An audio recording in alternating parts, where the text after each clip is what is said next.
It's always a really tricky thing when you're an intellectual person, when thinking is your primary mode of functioning, as opposed to, say, feeling or intuition or sensory experience. It's always difficult.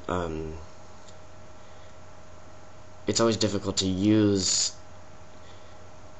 the very mechanism that brings about the false dichotomies, to disassemble them, since they never would have come into existence at all if it wasn't for the intellectual process. The intellectual or rational process, as I'm defining it here, would be breaking things down,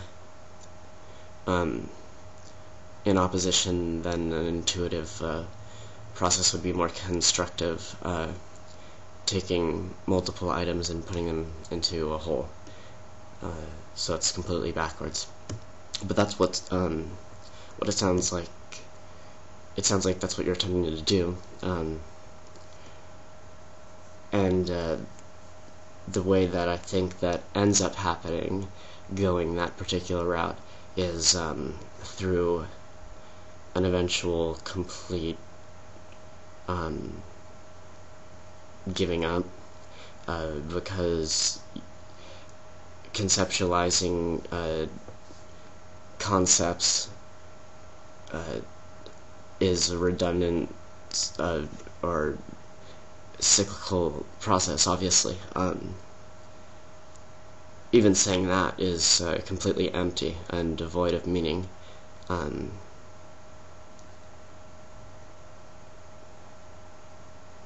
There's really nothing you can do to get out of it, though.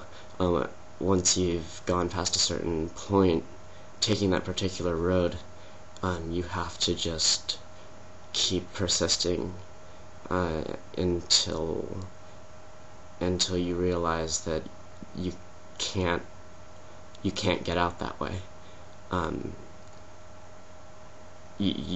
because there's nothing you can do, because who is it that, the idea of trying to get rid of a duality between the self and the other. Well, who is it that's trying to do that? Obviously a self, so the method is inherently flawed. Luckily, we